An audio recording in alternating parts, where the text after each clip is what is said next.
pembangunan serta pemerintah Kota Tondano yang akan menjadi narasumber kedua kita di siang hari ini. Dan untuk mempersingkat waktu, langsung diserahkan kepada Bapak untuk membawakan materi. Kepada Bapak, silakan. Baik, syukur mantuk. Assalamualaikum warahmatullahi wabarakatuh. Alhamdulillahirabbil alamin. Allahumma shalli ala sayyidina Muhammad wa ala ali sayyidina Muhammad. Yang saya hormati Bapak Sangadi Kopandakan 1 bersama seluruh jajaran yang hadir pada kesempatan pagi hari ini. Yang saya hormati seluruh peserta pertemuan pagi hari ini. Ini para kader kan, ibu-ibu yang saya hormati. Tentu syukur Romanto saya diberi kesempatan untuk bisa bicara di depan Bapak Ibu yang kami hormati. Saya dapat undangan untuk sedikit bercerita dan berdiskusi tentang penanganan stunting. Kalau tidak salah beberapa waktu lalu saya juga sempat hadir di sini di pertemuan ini, sehingga mungkin banyak cuma mengulang itu. Karena pada dasarnya stunting ini adalah hal yang berulang-ulang yang harus kita lakukan.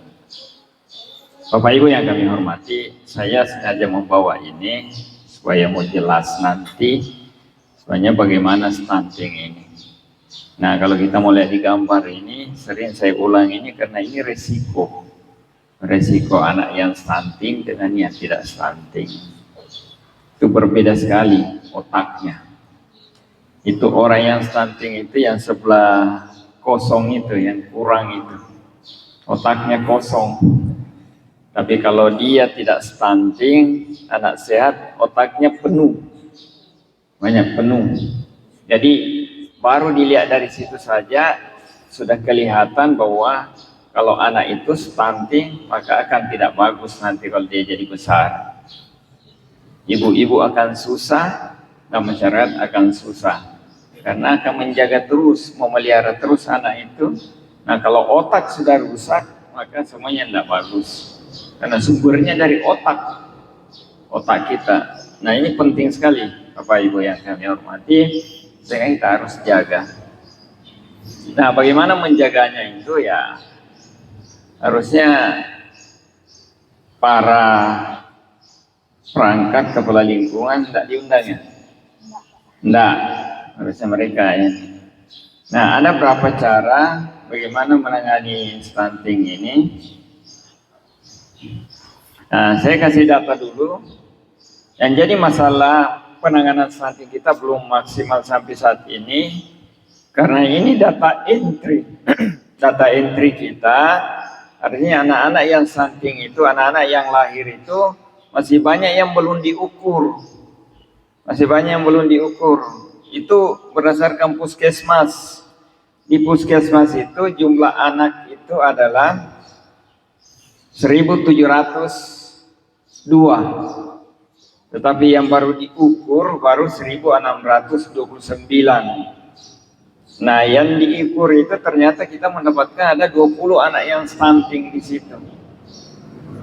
Jadi di Motoboy kecil itu cukup banyak anak yang stunting. Ada 20 orang yang tadi kondisinya seperti tadi itu.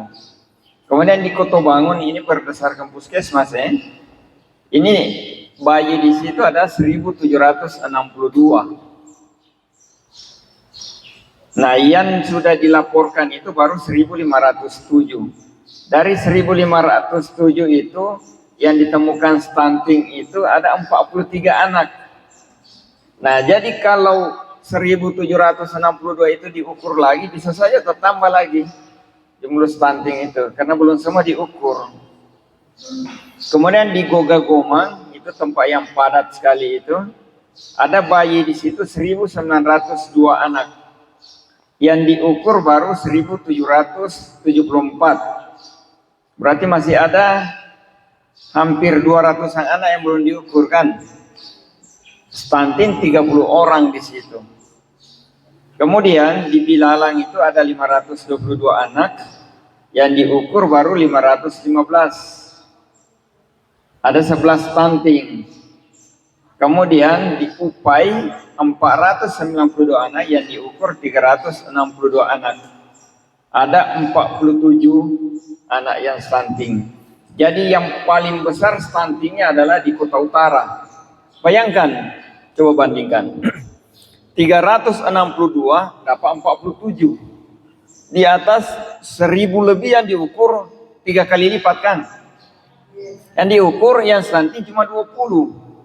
Berarti di utara sana luar biasa stuntingnya itu, 47. Nah, jumlah anak stunting di Kota Mobagu sekarang ada 151 anak. Banyak sekali anak-anak kita kesian bermasalah, sakit, bermasalah stunting ini. Nah, ini yang harus dipenuhi. Kalau di Kota Selatan kan meliputi Motoboy kecil, ya, puskesmas Motoboy kecil ada 20. Dari Kopandakan kalau di sini kan tidak salah waktu itu 5 kan? 5 anak stunting. Itu sudah diukur semua belum? Sudah. Alhamdulillah, kalau sudah berarti mudah-mudahan bertahan 5 itu. Tapi belum dihitung yang mau lahir, yang hamil berapa banyak. Tuh hari saya kasih tunjuk datanya di sini, ada berapa yang hamil di sini. Jadi yang hamil ini yang harus dilihat. Nah, Bapak Ibu yang kami hormati, apa yang mesti kita bikin supaya stunting ini tidak berkembang? Sebenarnya apa yang kita bikin? Ada 4 pilar yang harus kita perbaiki di sini. Yang ibu-ibu harus perhatikan. Yang pertama itu adalah, pilar pertama adalah peningkatan komitmen dari visi kepemimpinan. Jadi para pemimpin, mulai dari Sangadi, RT, BPD, dan itu tugasnya di sini. Makanya sebenarnya harus duduk tadi Sangadi di sini. BPD harus duduk untuk melihat ini, bukan cuma kader. Karena kalau cuma ibu-ibu yang bekerja tanpa didukung oleh pemimpin kan tidak bagus kan? Tidak mau jalan toh? Tidak jalan bagus. Nah, bagaimana caranya adalah ya Pak Sangadi harus membuat tim. Nah, timnya ini ibu-ibu ini yang hadir di depan Pak kita ini, itu yang harus menjadikan timnya solid. Apa yang akan dikerja nanti Kang, saya perhatikan di situ. Saya akan jelaskan nanti. Nah, yang dibuat nanti adalah tim ini juga adalah membuat rencana kerja yang punya jadwal khusus. Jadi dia berkelanjutan jadwalnya. Tugasnya ini, kapan dilaksanakan, anggarannya berapa, gajinya berapa, itu harus dilaksanakan itu. Ini ada gajinya semua enggak ini? Ada honor. Berapa satu bulan? 100. Pantas viral itu kata-kata 100 itu di FB itu. 150. Oh, lebih banyak sedikit di sini. Kalau di tempat lain cuma 100. Iya, itu harus membuat rencana kerja dengan jadwal berkelanjutan. Jadi harus berkelanjutan.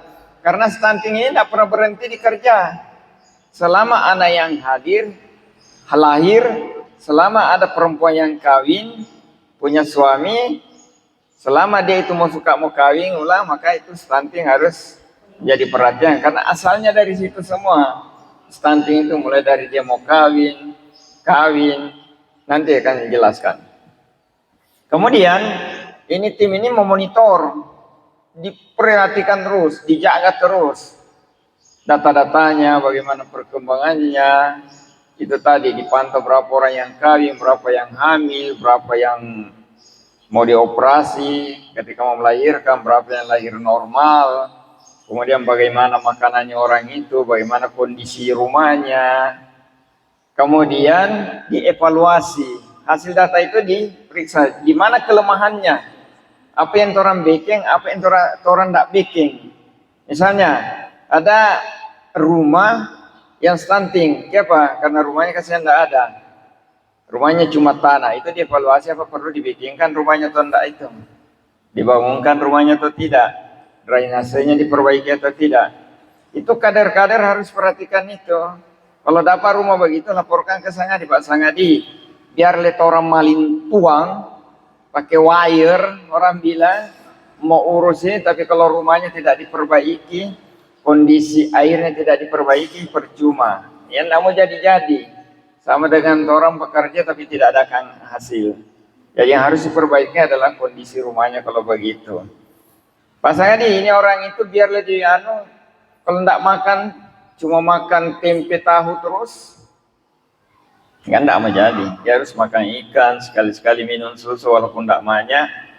Itu harus diperhatikan. Jadi kader harus tahu apa penyebab dia stunting. Kemudian yang ketiga, perbaikan. Itu tadi. Kalau misalnya rumah, ya orang perbaiki rumahnya. Kalau di tempat itu gotnya tidak ada, harus diperbaiki gotnya. Itu yang harus diperbaikan oleh visi kepemimpinan. Pemimpin-pemimpin harus bukan ibu-ibu ya. Ibu yang melaporkan. Tapi yang akan melaksanakan adalah para pemimpin. Menyusun anggaran di APBDes, membuat rapat di APBDes, baru taruh doinya, baru dibuat rencananya. Pernah ikut pembahasan APBD enggak? APBDes belum? Nah, persiapkan datanya kalau mau ikut rapat. Kemudian yang kedua, pilar kedua. Nah, kalau ini tugasnya ibu-ibu ini. Ini tugasnya ibu-ibu ini untuk menangani stunting ini, yaitu melakukan kampanye komunikasi perubahan. Jadi merubah masyarakat, kemudian melakukan pemberdayaan terhadap masyarakat yang ada di Pepandakan sini. Apa itu? Yang pertama, ibu-ibu harus aktif memberikan pemahaman terkait kesehatan ibu-ibu, terutama kesehatan ibu-ibu ketika dia pranikah. Cewek-cewek yang mau menikah itu ya harus menjaga diri, jangan sembarang.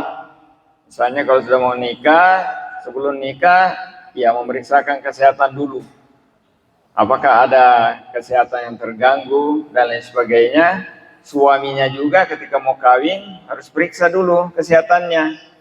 Yang sampai nanti penyebab stunting ini dari suami yang sakit-sakitan. Jangan suami sudah tua, sudah ada tinggal 2 gigi mau kawin lagi dengan cewek-cewek, mau stunting itu. Ada di sini enggak yang orang-orang tua begitu masih suka mau kawin? Enggak ada. Belum ada di Pepandakan sini. Jadi itu pranikah, sebelum menikah.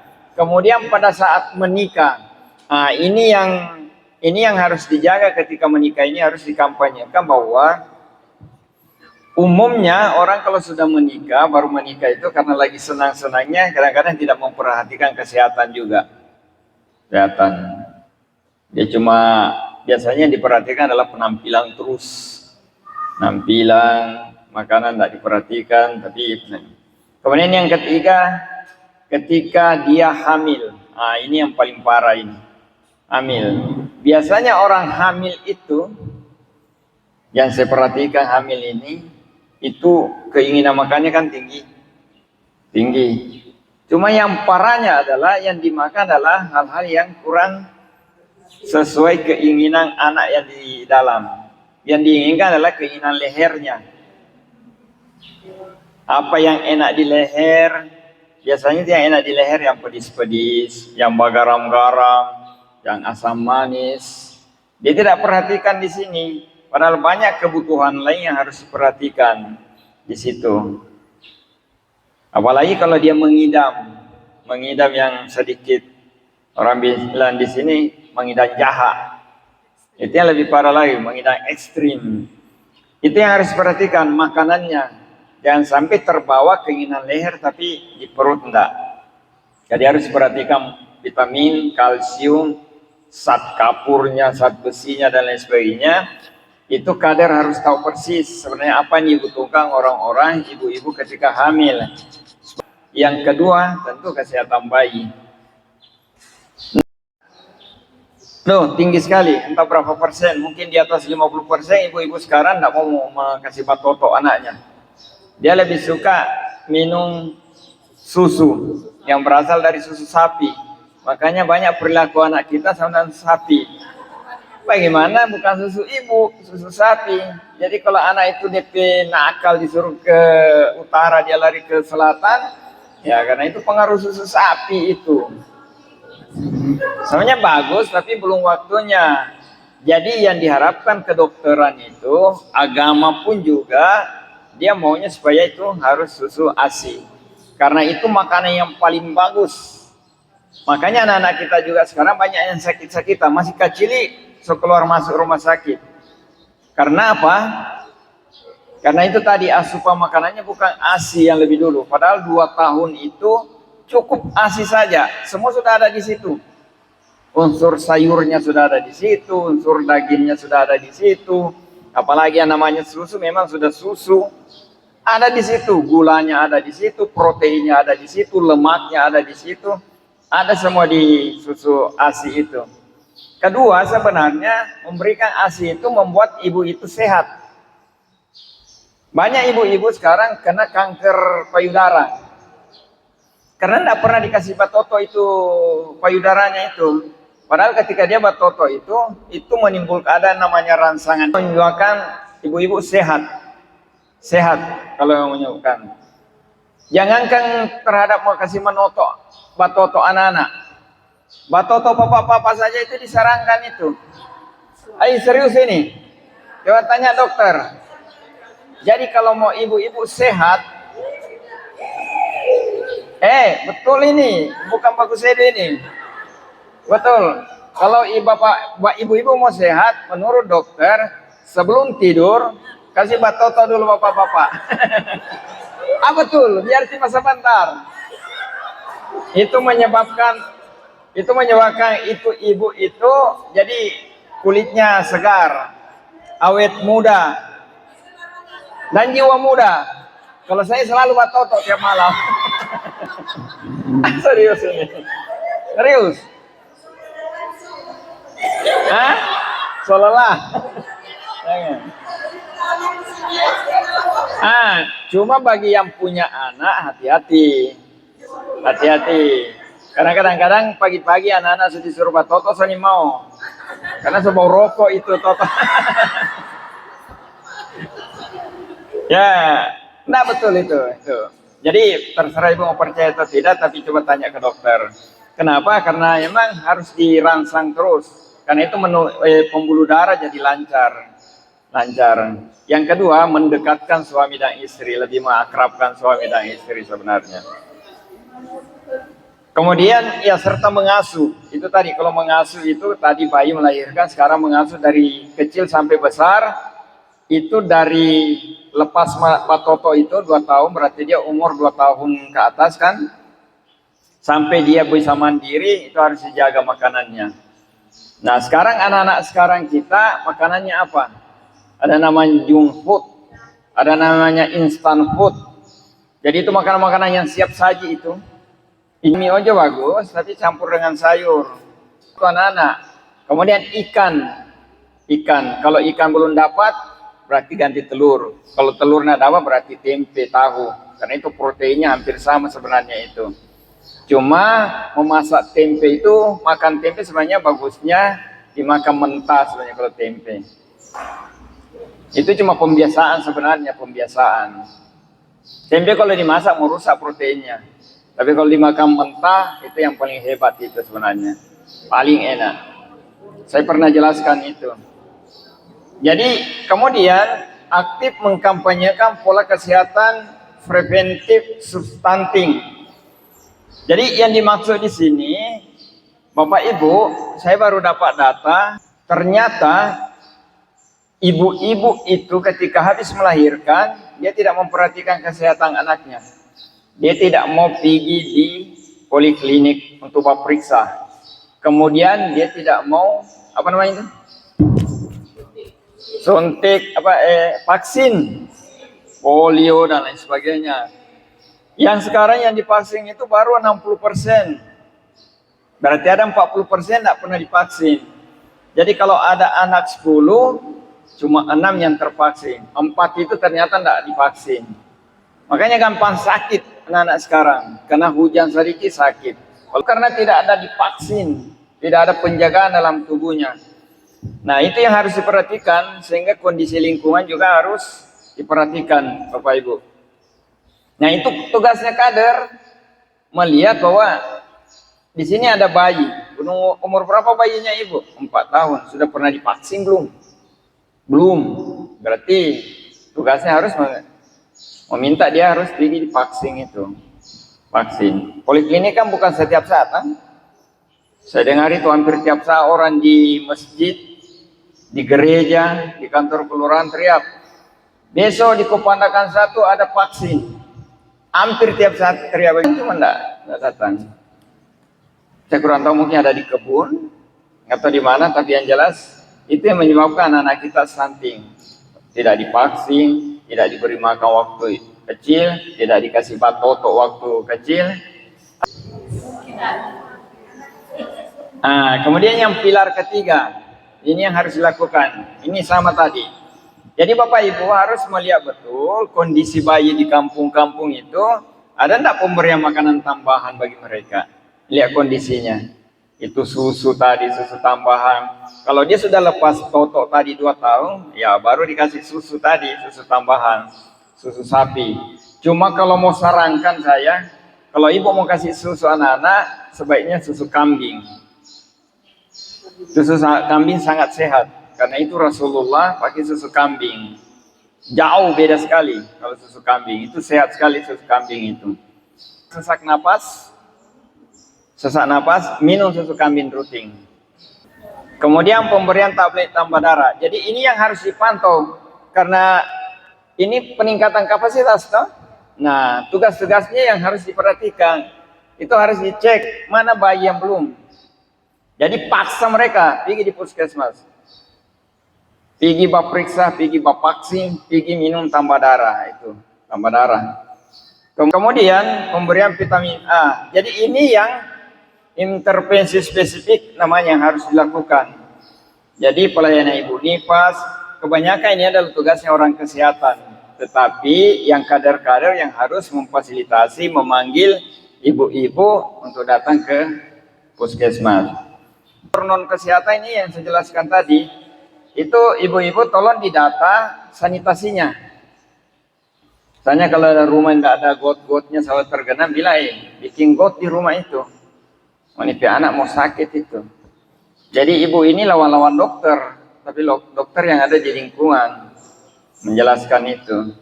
Kemudian yang kedua adalah air minum yang layak. Di sini masih ada enggak yang pakai air sungai? Masih ada? Sudah ada, berarti sudah bagus kalau sisi air. Tapi masih pakai air parigi yang banyak. Lain sudah leden, pam. Jadi kemudian pendidikan anak usia dini, PAUD. Kalau itu PAUD itu penting, macam adik-adik ini dia harus bergaul, lari, jangan dikurung di rumah, tapi harus dijaga di jalan juga. Kemudian diperbanyak itu ilmu-ilmu agamanya.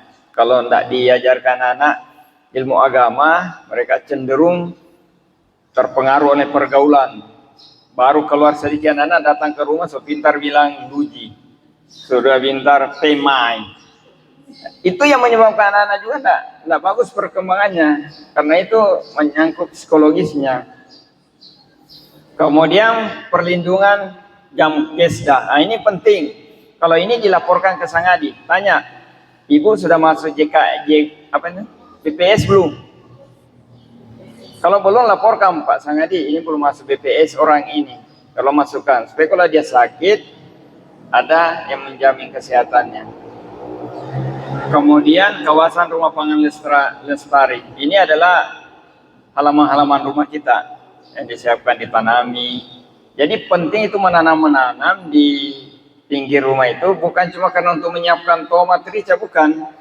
Tetapi kalau banyak tanaman itu menyebabkan oksigen bagus. Sehat, oksigen, kemudian banyak hijauan, itu bisa menyegarkan pandangan.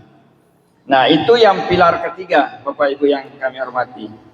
Nah, ini yang pilar keempat, kesehatan gizi, yang saya banyak jelaskan tadi itu. Ini yang paling penting. Jadi dari sekian banyak pilar ini, yang paling banyak merusak yang di sini kalau tidak diperhatikan. Dan itu yang menyebabkan banyak orang masuk rumah sakit kepada penyakit gula, stroke, darah tinggi di sini. Yang pertama karena tidak disiplin terhadap makanan. Ibu-ibu sekarang karena maunya malas mau masak, apalagi kalau sedang pegang HP, so nonton TikTok, so lupa waktu itu. Ketika mau masak, dia bilang sudah aja dulu, mau pesan aja di COD. Waktu makan enak, tapi setelah itu puyeng kepala, sakit. Jadi kalau Bapak Ibu selalu makan itu, makanya di rumah pakai amlodipidin terus, simvastatin. Kalau di sini sudah ada yang minum amlodipidin enggak? Hah? Tuh rata-rata kan, termasuk saya juga. Saya sudah dibilang dokter, walaupun Bapak tidak sakit, tapi minum itu. Karena memang persoalan itu tadi, itu makanan kalau kita makan, maka tersumbat itu pembuluh darah. Tersumbat pembuluh darah. Ketika tersumbat pembuluh darah ini, tidak masalah. Saya waktu itu ketakutan waktu dijelaskan oleh dokter Musli, almarhum, yang di Matali. Saya bilang, dok, saya di sini jaga keran. Dia bilang, aduh berarti tersumbat dengan tangan itu. Dan dia bilang, enggak apa-apa, kalau di sini, paling ada tangan lumpuh, masih boleh pakai tangan kiri. Yang bikin takut dia bilang, kalau itu sumbatan di pembuluh darah, tak lepas. Nah, pembuluh darah di sini mungkin sebesar ini. Ini di tangan, taruhlah sebesar ini pembuluh darah toh. Tetapi begitu naik ke jantung, itu kan cabang-cabang. Dia jadi kecil-kecil toh. Dia kecil-kecil sama dengan rambut, jarum. Nah, yang keluar itu sama dengan kuku. Keluar. Kalau dia di sini lancar dia. Darah lancar dia tidak apa-apa. Tapi begitu masuk di pembuluh darah mau ke jantung, kacili tak lepas, langsung dia sumbat itu. Dia sumbat itu mau ke jantung, jantung tidak dapat darah. Nah, jantung kalau tidak dapat darah, jantung kan berputar terus. Dia sama dengan mesin oto. Mesin oto itu perlu oli, itu DP darah. Dia kalau berputar terus ada oli, dia tidak panas. Tapi kalau jantung berputar terus, pompa terus, kalau tidak ada darah, dari yang bikin dingin Pak ya, karena darah tidak masuk, panas. Nah itu panas itu yang buat nyeri, nyeri jantung, sakit. Artinya apa? Pak asap dia. Pak asap juga itu. Pak asap itu yang menyebabkan orang lagi langsung jantungan, langsung flow begitu. Nah itu yang bahaya Bapak Ibu, tak lepas itu. Nah makanya mesti hati-hati, tiba-tiba imam saya kemarin, salah satu imam saya habis khotbah, turun khotbah berjalan sana langsung jatuh di jalan, mati. 47 tahun karena jantung. Karena itu makanan-makanan yang instan tadi yang menyebabkan orang. Padahal sebenarnya kalau orang rajin makan. Nah kalau Bapak Ibu sudah jaga minum amlodipidin, minum simvastatin, saya cuma sarankan usahakan tiap pagi sore minum rebusan jahe, serai, kunyit, dan bawang putih. Itu saja. Pagi, siang, pagi malam. Pagi malam menjelang tidur. Menjelang tidur pagi malam. Kalau mau tidur malam usahakan tambah sedikit mentimun. Maka mentimun. Pagi insya Allah segar badan. Tapi mesti rutin, misalnya selama berapa bulan ke depan makan itu akan bersih pembuluh darah. Bersih pembuluh darah. Nah, itu yang jadi masalah kita. Nah, kalau bapak-bapaknya sudah jantungan, sudah diabetes, gula, kemudian dia kawin, melahirkan anak, menyebabkan anak jadi stunting. Karena asalnya tidak sehat. Bahasanya orang medis dia bilang, kalau kita memasukkan sampah, yang keluar pasti sampah. Itu yang menyebabkan banyak anak kita stunting. Nah ini tugasnya ibu-ibu kader untuk mengkampanyekan seperti itu. Madio orang mau makan sehat, orang jaga kesehatan karena orang punya anak-anak akan sakit kalau enggak. Nah Bapak Ibu yang kami hormati, kemudian itu tadi, tadi itu pilar. Nah kalau strateginya ada banyak, kemudian strategi yang paling penting kader ini yang harus dilakukan data. Data ini tugas utamanya ini kader ini adalah punya data. Kemudian koordinasi penanganan. Apa yang dikoordinasikan? Tadi itu kalau mendengar bahwa ini anak ini tidak patotok, anak ini tidak, ibu ini punya anak tapi tidak ada air toto, nah bagaimana? Itu dikoordinasikan ke orang kesehatan, bagaimana menangani ini, bagaimana menyelesaikan ini kalau tidak ada.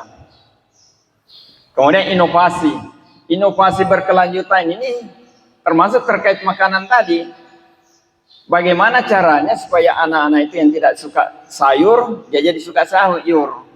Inovasi di memasak, non. Bagaimana caranya memasak supaya sayur-sayur itu anak mau makan? Inovasi berkelanjutan. Kemudian yang tadi, memasak dengan pakai gorengan. Bagaimana caranya supaya tidak harus pakai gorengan, tetapi tetap enak itu makanan itu. Kalau toh gorengan, usahakan pakai minyak-minyak yang jenuh, lemak jenuh, minyak zaitun. Minyak zaitun, kau cuma mau oles begitu ya, bukan mau siram, dia oles, ditumis kan, ditumis begitu, itu sehat itu.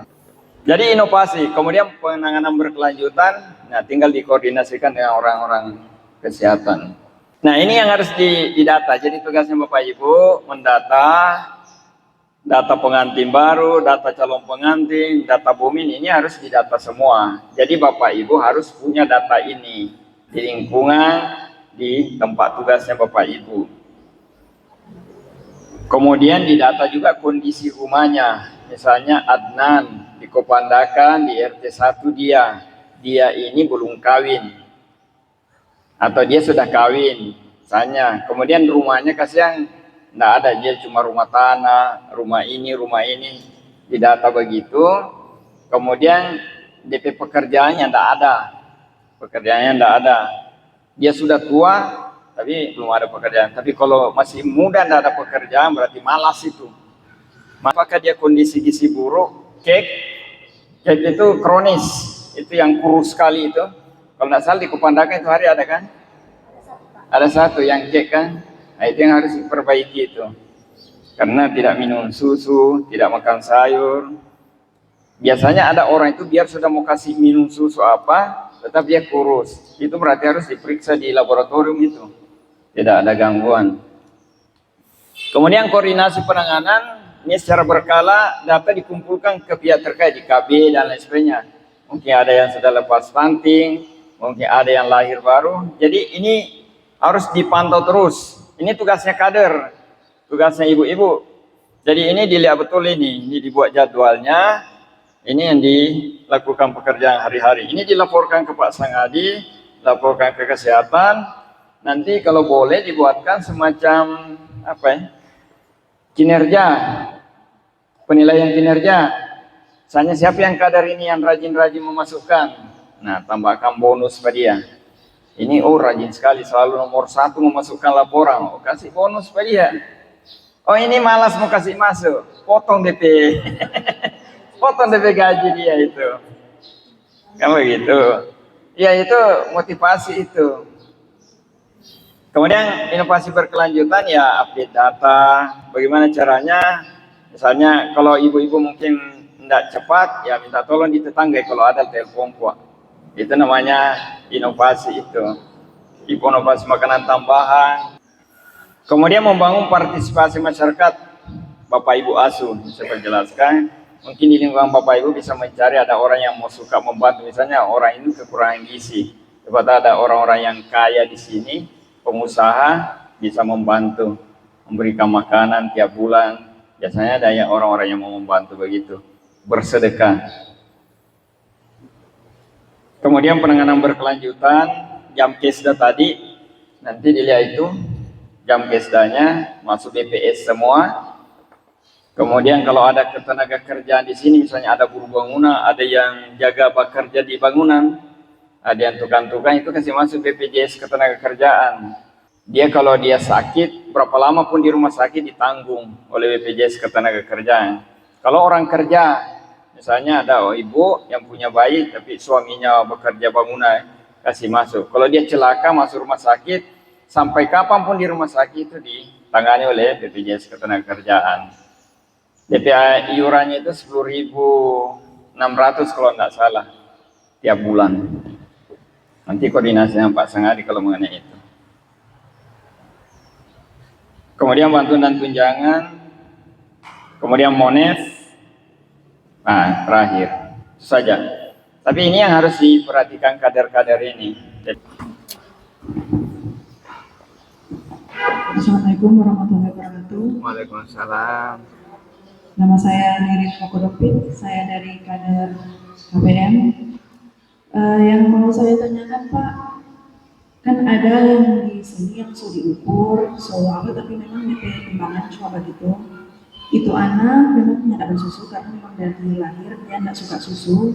Jadi dia nggak asing pada orang tua, makan teratur, mana yang dimakan orang tua itu dimakan anak, tapi memang pertumbuhan cuma itu.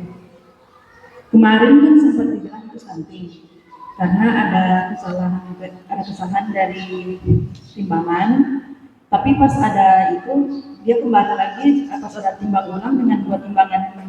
Pertama tiga timbangan pertama bermasalah, dua timbangan itu sama DP berat. Kan sempat jadi pertanyaan untuk kita juga Pak, kalau misalnya anak itu memang cuma begitu DP besar, tapi dengan berbagai mulai dari makanan dia teratur, mana yang dimakan orang tua dimakan juga anak, terus tapi sayangnya anak itu nggak bisa susu, memang nggak minum susu dari bayi. Anak itu sekarang nggak batoto. Dia kan dia kan masih basi sampai 2 tahun lebih. Oke. Tapi pas mau diganti ke susu, dia nggak mau karena memang bilangnya memang dari masih bayi diajarkan untuk mau minum susu nggak bisa anak karena pasti dia bisa muntah. Jadi balik lagi ke asli. Jadi pertanyaan saya, bagaimana itu caranya supaya tuh anak ibaratnya kan seusia dia yang agak kecil begitu. Apa mungkin itu pengaruh gen atau gimana? Tapi kalau setahu saya, apabila kalau makanan udah bagus, kan biasanya anak itu tidak lagi ikut gennya gitu karena banyak orang tua yang kecil tapi anaknya besar.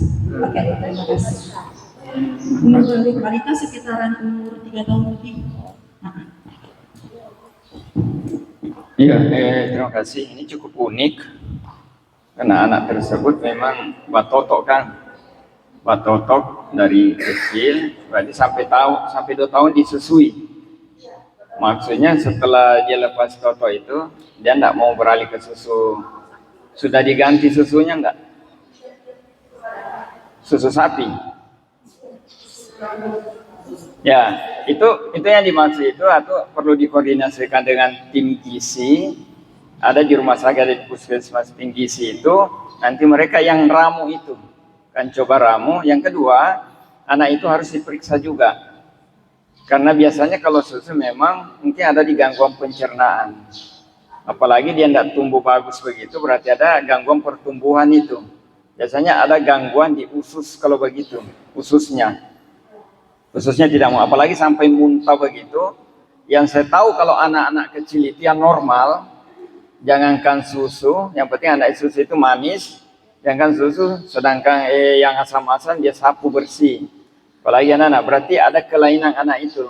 Jadi nanti kader mungkin melalui tim medis di sini, kelurahan, itu koordinasi dengan tim gizi.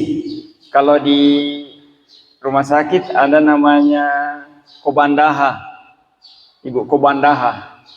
Koordinasi dengan dia, itu bisa lewat dia. Ya, kesehatan, koordinasikan dengan dia, itu tugasnya mereka itu. Kalau perlu bikin surat kesehatan supaya tim kesehatan turun langsung. Jadi bikin surat oleh Sang Adi, mohon pendampingan dari tim kesehatan Kota Bagung untuk melihat perkembangan anak ini karena kondisinya ini tadi. Jelaskan dong bahwa dari 0 sampai 2 tahun dia menyusui lewat ASI. Tapi setelah itu dia tidak, nah perkembangannya sedikit terganggu. Biasanya umumnya itu kalau anak masalah makan pasti di usus. Biasanya di gangguan di usus itu biasanya. Karena itu masuk dari leher, masuk ke usus. Kalau usus terganggu, biasanya kan dimuntahin itu. Itu kalau anak-anak normal tidak akan terjadi begitu. Jadi saran saya, karena saya bukan dokter, tetapi itu pengalaman begitu, kebanyakan. Kemudian dia masih 3 tahun. Insya Allah masih ada waktu, masih bisa diperbaiki. Nah itu tugasnya ibu itu. Itu anak keberapa? Apalagi anak pertama itu harus Kalau dia pendek, mamanya pendek enggak? Hah? Kecil. Bapaknya?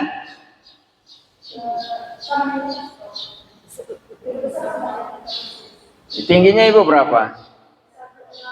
Oh, boleh. Nanti dibikinkan surat pendampingan dari tim kesehatan. Kalau kader sudah lepas dari masalah itu, tugasnya kader hanya cuma membuat surat ke dinas kesehatan, kan? Jadi kader itu tugasnya cuma melaporkan hal-hal seperti itu yang cepat.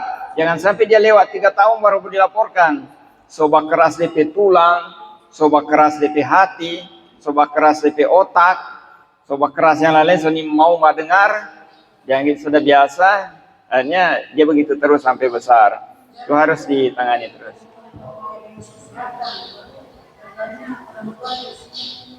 Bagaimana?